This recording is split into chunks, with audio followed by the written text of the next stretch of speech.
शेतकऱ्यांवर पुन्हा अन्याय. तेलंगणा वनविभागानं संगणापूर येथील शेतकऱ्यांच्या उभ्या पिकांवर ट्रॅक्टर चालवल्याचा शेतकऱ्यांचा गंभीर आरोप. या घटनेनंतर जिवतीच्या तहसीलदार रुपाली मोगरकर यांनी घटनास्थळी जाऊन प्रत्यक्ष पाहणी केली. शेतकऱ्यांच्या व्यथा ऐकल्या आणि त्यांना धीर दिला. या प्रकरणाची पुढील माहिती आम्ही महिना झालं पीक लावल्या, येऊन ट्रॅक्टर येऊन सरी अचानक येऊन आमची शेती नांगरवाल्या कापूस नांगरून उदास करून टाकले. न्याय द्यावा. अचानक येऊन आमच्या शेतीमध्ये ट्रॅक्टर चालवले आणि आमचं पीक उद्ध्वस्त केलेलं आहे. तेलंगणा सरकारने यावर येऊन ट्रॅक्टर फिरवले आणि आमचे पीक उद्ध्वस्त केलेले आहेत. तरी आम्हाला शासनानं न्याय द्यावा. या गावातील शेत शिवारामध्ये जमलेलो आहोत. 1 महिन्यापासून जे केलेलं मेहनत आहे त्याच्यावर त्यांनी पाणी फिरलं गेलं. हा सीमावाद प्रश्न गेल्या अनेक वर्षापासून कुठल्याही सीमांकन या ठिकाणी झालं नाही. तरी सुद्धा तेलंगणा या ठिकाणी असं म्हणते की हा भाग फॉरेस्टचा आमचा आहे, तेलंगणा सरकारचा.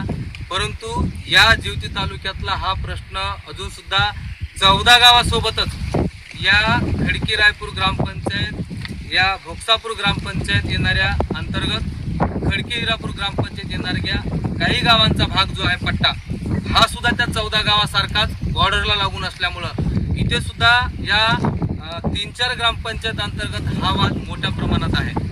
मला या ठिकाणी शासनाला हे सांगायचं आहे की हा वाद तेलंगणा सरकारलाही तेलंगणाच्या कोर्टामधून त्यांनी ते पिटिशन माघार घेतली आहे आणि सुप्रीम कोर्टामध्ये गेल्यानंतर हैदराबादमध्ये सुद्धा हे पिटिशन त्यांनी मागे घेतलं होतं.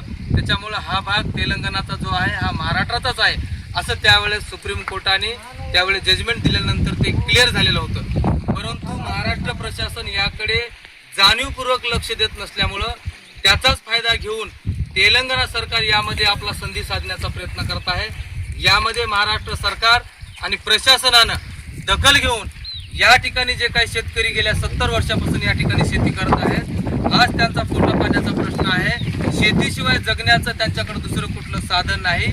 आणि ही आज माझ्यासोबत जी आजी आहे, ही आज 70 वर्ष या ठिकाणी शेती करत आहे. हिचे मुलं आज हे 3री पिढी या ठिकाणी शेती करत आहे. आज शेतीशिवाय यांच्याकडे कुठलं साधन नाही, घरात कुठला नोकरीला एखादी मुलगा नाही. आणि या लोकांचं जर हा या ठिकाणी तेलंगणा सरकारने जर या शेती त्यांच्या ताब्यात घेतला तर यांच्याकडे मरण्याशिवाय दुसरा पर्याय नाही. म्हणून माझी अशी विनंती आहे या महाराष्ट्र सरकारला, महाराष्ट्र शासनाला आणि इथल्या संपूर्ण या प्रशासनाला की तुम्ही यामध्ये हस्तक्षेप करा. अन्यथा या तालुक्यातील जनता जर रस्त्यावर उतरेल तर मग या ठिकाणी प्रशासनाच्या नाकीनऊ येतील आणि प्रशासनाच्या हाताबाहेर गेल्यानंतर याची जी काही जबाबदारी आहे प्रशासन या ठिकाणी स्वीकारावी आणि आमच्या शेतकऱ्यांना, या भोक्सापूर आणि या संगणापूर विभागातील शेतकऱ्यांना न्याय द्यावा एवढीच मी या ठिकाणी विनंती करतो आहे. धन्यवाद.